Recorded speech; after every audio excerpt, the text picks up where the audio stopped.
Today I'll cover the second half of my mod setup, where the focus is on the visuals.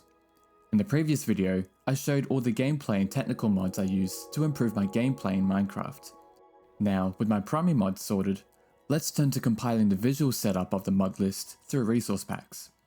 These serve as a way to revitalize many areas of the game to reflect closer to the modern direction of recent updates, whilst also serving as a light upgrade to Minecraft's graphics without going off on the deep end. Our first area of focus is the very world that you traverse, the environment. Foliage Plus is a complete all-in-one resource pack I use to spruce Minecraft's foliage. Vegetation is bushier, crops are crisper, and random placement of many flora types results in a more dynamic environment. Even certain non-foliage blocks like cobwebs and amethyst are affected to appear less uniform. Overall, it serves as a great base mod to improve my natural landscapes. Adjusting a leaf specifically, I instead override Foliage Plus with Mochin's Better Leaves. It lays the exterior of leaf blocks with additional leaves, resulting in a bushier, natural leaf block. Cherry Leaves receives their own rework with more cherries. Both the cherry leaves and pink petals receive new texture variants for some extra variety. Speaking of variety, I use spring flowers to diversify the flora with new textures. Each small and tall plant is given 5 variants, some having more or less subtle changes. Sunflowers take center stage, boasting an extra 11 varieties. Certain flowers have a rare chance to display one of the 3 historical flowers, serving as a nice nod to the classic trio. For updating the other flora types, I use more hanging roots, more shroom variants, more nether fungi, and more nether roots. Each of these packs share the same concept as each other, providing new variants of the respective plant type to increase the diversity of the lesser common fungi and flora. These are all created by the same author, helping to keep a unified yet vanilla-friendly upgrade to these natural blocks. As for the lily pads, I use 2 resource packs. Flowering lily pads brings 5 lily pad flower variants, which have a 20% chance to spawn in. Lily pads remade, on the contrary, overhauls the lily pad texture from the ground up. It now has a texture that closely resembles the drip leaf plants, some even featuring roots that protrude underneath. It too adds flowers to the tops of the lily pads, with a rare chance of generating a pink flower variant instead. Travelling to the mangrove swamps, I use Rerooted. This tweaks the texture of the mangrove roots to better fit with the mangrove log colour. And to portray an earthier mud texture, I've included alternate mud colour. It adjusts the mud's grey texture to have a balance between its vanilla grey and a brown tint, to sell the muddy ground a bit better. For adjusted nether wart, I use Warted. It replaces the textures of the warped and nether wart blocks, as well as the nether wart crop. The crop features 4 textures, one for each stage of the crop to clearly indicate its growth state. On the subject of nether warts, I then go for Spryzene's bushy warts to achieve more alien looking nether fungi. The pack includes a new stem texture on the bottoms of nether wart and warped wart blocks, greatly enhancing their visual appeal. This overrides Warted in my mod list for bushier nether wart blocks, but maintain the nether wart crop upgrade. All Variants is the pack I use to add variety to the ore blocks, helping to break the uniform faces in vanilla. Entities received the biggest change in my visual setup, diversifying many of the common inhabitants to encounter, as well as updating some of the older and rarer mobs with a slight facelift. Starting as a base upgrade to the farm animals, I chose wilder animals. This overhauls many of the older farm mob designs with new features to give them a nice upgrade. However, it also applies several new texture variants across many of the passive mobs. This works well on its own to bring diversity to the many passive animals you find, but I also use some other packs to tweak specific animals. Sheeps Reimagined is my pack of choice to upgrade the sheep. It makes several adjustments to the sheep's model, implementing 3D noses and ears to coating sheep with a fluffier wool layer. For the cows, I use Remodeled Cows. This alters the models of cows and mushrooms by incorporating a 3D nose, tail, and horns for some added flair. Cows additionally receive an assortment of new skin types to find, from remodeled cows, enhanced pigs with remodeled pigs. The pack makes changes to the pig model to incorporate blocky ears and a proper tail for a modern take on the animal. Pigs can spawn with a range of new texture variants, increasing the variety of pigs to find. And as for the rabbits, I use Remodeled Rabbit.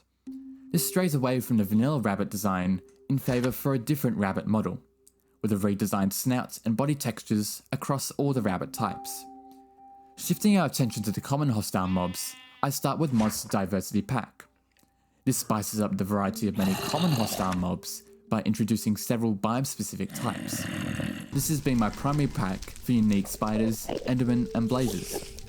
When it comes to zombies, I use better zombies. This greatly improves upon the standard Steve zombie and incorporates over 70 zombie types to find. It also applies new variants across the other mobs under the zombie family. Like with better zombies, I overhaul my skeletons with better skeletons. It first brings 5 new traditional skeleton types, 2 for the classic skeleton, and 2 for each piglin and villager skeletons. But it doesn't just end there, as the pack outfits them in over a dozen biome-specific variants, totaling in 120 skeleton variants. The pack additionally brings new changes to strays and wither skeletons, which, when paired with the new normal snowy and withered skeleton types, creates a totally unique cast of skeletons to find in your travels. Creepers and monster diversity do add their own flavour to creeper diversity, but I prefer to use camouflaged creepers. This adds 17 biome-specific types to creepers, letting them be much harder to spot as they blend into their surrounding environments. This on its own spices up creeper variety significantly. However, for the final touch, I override camouflaged creepers with quality creeper. This attempts to blend the creeper's design more with the landscape, resulting in a smoother, greener creeper. And as for the piglins, I use Piglins Plus, giving new piglin textures for diverse piglins. Not only does this pack maintain the vanilla style, but it also applies texture variants across the 3 piglin types, as well as hoglins and doglins, being a great all-in-one pack to use for your porky nether residents. Turning to improve the wolves in Minecraft, I use just normal wolves. This gives the wolves in Minecraft a minor upgrade to the wolf with an additional layer of fur. It also includes 3 new wolf types. Following this design choice for wolves, I also use just normal cats. Cats too receive a slight layer of fur, as well as larger, blockier ears, and their own pair of whiskers to fit to its new model. As for the parrots, I use pesky parrots. This brings diversity to the parrots by adding 20 natural parrot variants, detailing them in different shades and patterns.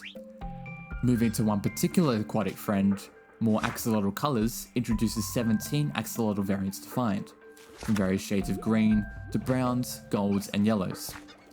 Polar bears get a major shake-up with remodeled polar bears.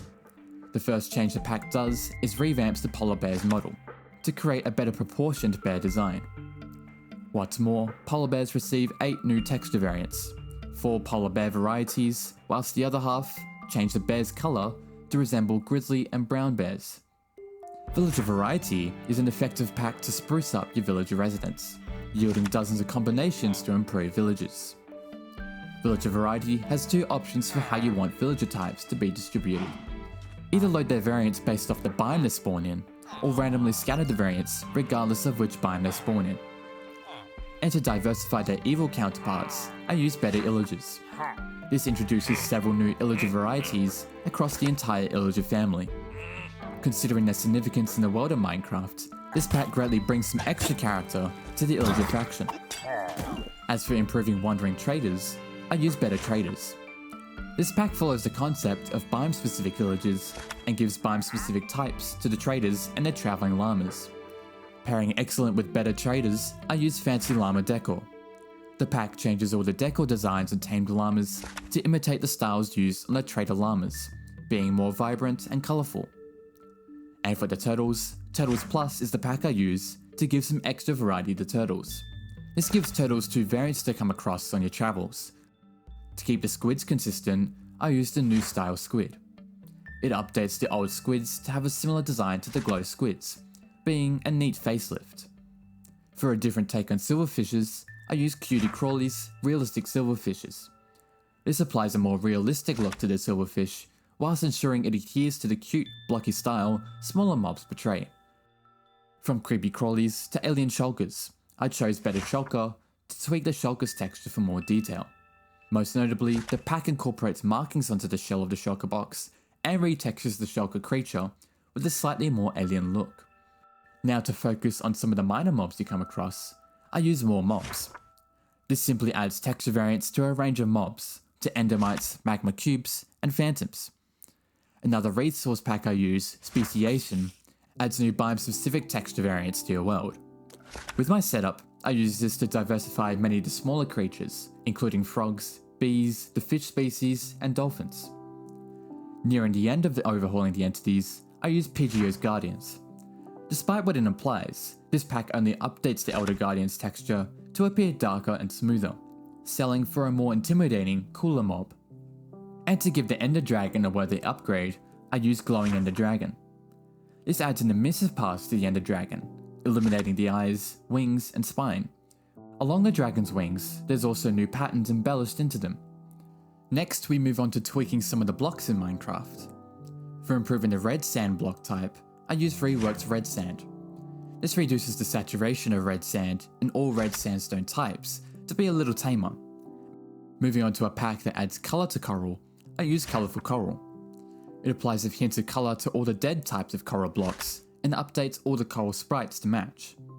When it comes to making signs uniform, I use Consistent Signs. This makes adjustments to the designs of the classic and hanging signs to be consistent to each other. Sign icons have the same shading, and hanging sign handles are adjusted to match the signboard colour. To create some interesting cracked nether bricks, I use Magma Cracked Nether Bricks. It not only exposes more cracks, but fills them in with lava, adding a nice detail to the block. As for tweaking iron bars, I use chain coloured iron bars. This changes the hue of the iron bars to match the hue of chains. Turning to another decoration block, I include better carpets. It gives all carpets, including moss carpets, a small overhang, making them appear as if they're connected to the block below them. Door Tweaks is a recent addition to my setup. It makes numerous adjustments to doors. Certain segments appear 3D, lighting issues associated with doors are fixed, and all door item sprites are updated with a different texture. All these tweaks affect both doors and trapdoors, giving them a layer of depth and style. The vanilla ender chest is a great texture to behold, but I've experimented with the obsidian ender chest to see how a more accurate texture looks. Simply, it recoats the chest exterior into a purple to match the chest's primary ingredient, obsidian. The Ender Dragon Egg is one of the rarest and most unique blocks in Minecraft, and the Living Dragon resource pack elevates the texture of the egg to reflect its status. Beyond having some extra detail, the egg comes with an animated glow, helping to separate this living block from the rest. Progressing to a small assortment of item retextures, I turn to the music discs with unique discs. This pack overhauls the textures of the music discs, giving each of them their own distinct look. Not only has every disc been slightly tinted with their respective disc colour, but they now have patterns etched into the disc to reflect their personality. A small resource pack I have, Improved Ghast Tier, modifies the ghast tier shape to resemble a more natural yet stylized tier. Another small pack I use, Better Eggs, adjusts the shape and textures of chicken and turtle eggs to improve their designs. Enchanted books are all identical in vanilla, so to remedy this, I use Miles Enchanted Books. It replaces the textures of all books with their own enchanted book texture, to visually allude to the enchantment's purpose. These feel closest to vanilla-friendly designs for enchanted books. They each have their own identities, yet manage to maintain that cryptic aura Minecraft captures. Going from personalized enchanted books to distinguishable potions, Shrimp's Distinct Potions is what I chose to separate potions from each other. This replaces the textures for all potions in glass bottles, embracing a more fantasy stylistic design for the potions. Moreover, the pack creates separate textures for each potion's strength, splash, and lingering potions, giving each potion a clearer and visually unique look. To give the chainmail set a major revamp, I've added better chainmail. This redesigns the chainmail set from the ground up, resembling like a set of medieval armor. It may feel out of place compared to the other armor sets, but this newer design is a welcome addition for my visual setup. And for tweaking the banner patterns, I use Banner Pattern Clarity. This modifies the banner pattern item textures to clearly emphasize the pattern's design. Transitioning to some resource packs that improve animated textures, I begin with Luminous. Luminous makes a few changes to the torches and lanterns of the game to improve their appeal. Namely, the normal and soul types of torches and lanterns have been replaced with newer textures and models. Another pack I use for animated textures is Fire Rekindled. This makes improvements to the animations of fire and other fire related blocks, but it extends further, improving and even adding new animations to other textures which initially weren't animated. All these new animations are excellent ways to add some extra life to many of the blocks and effects you discover. To adjust the enchantment glints, I use Spryzine's Better Glint. This changes the default glint animation to be slower but smoother. It then creates several new glint variants to cover an assortment of colours across the colour spectrum. Improving the look of the in-game text, I chose slightly improved font. Instead of doing away the iconic Minecraft font, the resource pack enhances the existing font at 32-bit, creating sharper, legible fonts. Before signing off on the text, I also use better dyed signs to alter the colours and signs. Both the base text and ambition colour have been adjusted across all dyed signs to better resemble its respective dye colour. Fancy boss bars gives the boss bars in Minecraft a well-needed refresh. Each boss bar is now personally designed to match the respective boss, featuring custom icons to reflect the theme of the boss, and feature the death variant once the boss is defeated. Returning to the player's interface, Better Recipe Book is what I'm using to replace the green recipe book texture with a very modernised and clean design. And for improving maps, I use Better Maps. This updates all of the map icons in the game with a new, more modern look. Nearing the closure of the visual setup, I have a small selection of minor packs that fix textures or create less obtrusive textures. The first pack I use, Clear Glass with Connected Textures, removes the streak across glass blocks, resulting in a simple, clear glass to view. Chiseled Stone Brick Fix fixes one glaring issue in chiseled stone bricks, and realigns the center etching to be completely centered. For less obtrusive weather effects, I use Soft Weather. This applies a hint of transparency onto rain and snow particles, helping to sell for an atmospheric storm event. However, for rain specifically, I opt for Rain Revamp. This takes a direct approach to overhauling the rain particles by introducing a muted grey colour to mirror natural and gentle rainfall. Wrapping my visual collection together, I use Vanilla Tweaks. Vanilla Tweaks isn't a singular resource pack, rather it's a vast collection of smaller but modular resource packs and data packs that focus on making small, incremental changes to the vanilla game. What's more, you can sift through the many packs available to create your own resource or data pack to your liking. Individually, these have a minor impact to your world, but once they're paired together, you can see how they transform your world. Even without shaders, the game has received solid improvements across many areas of the game. However, the final element to our visual setup that needs addressing, the shaders, takes us to the next level. Nostalgia V5 is currently my go-to shader pack for most scenarios in the game. Nostalgia Shaders aims to loosely emulate the atmosphere older shader packs captured back when the shaders mod within its youth, but introduces modern features prominent in recent shaders like coloured lighting that feel updated. Its most notable difference is the world feeling more atmospheric, from the fog to the god rays. Most of the colours feel balanced and respect the lighting conditions for each biome. It's neither too bright in deserts or snow biomes, nor is it too dark during the nights or stormy conditions. Overall, it's an excellently crafted shader pack that presently is one of my top favourites to create a more natural, yet Minecrafty shader. In some cases, I may require a different shader pack to improve visibility a tad further, or for running well with other mods. In most cases for the nether, I opt for Astral X for more visible nether lighting. Meanwhile, for the end, I usually use U shaders for a brighter, more exquisite end environment. Lastly comes the Immersion Mods to incorporate subtle but effective changes to the world's atmosphere. A quick way I improve the immersion is with Falling Leaves. The mod generates leaves that gently tumble beneath trees. Just this mod alone effectively heightens the atmosphere of the forest immensely. Lighting is a crucial element to atmospheric environments, which is why I have dynamic lights. This makes some emissive items like torches and glowstone illuminate if they're currently equipped or on the ground. Scenarios that call for capes, I have wavy capes at the ready. It simulates a cape to flow and bend according to the character's movement, compared to remaining as a fixed slab. And to bring an additional layer of atmosphere to the game, I use Visual-T and Visual-T Reforged for Forge. This implements a plethora of new particles across certain areas of the world, divided into ambient particles, or particles that trigger from a new event in game, like mobs taking damage, creating subtle but unique touches to the game. With that covers all the modifications I use to adjust my game's visuals and gameplay for an updated and improved Minecraft. I hope you found this video helpful, and thank you for watching.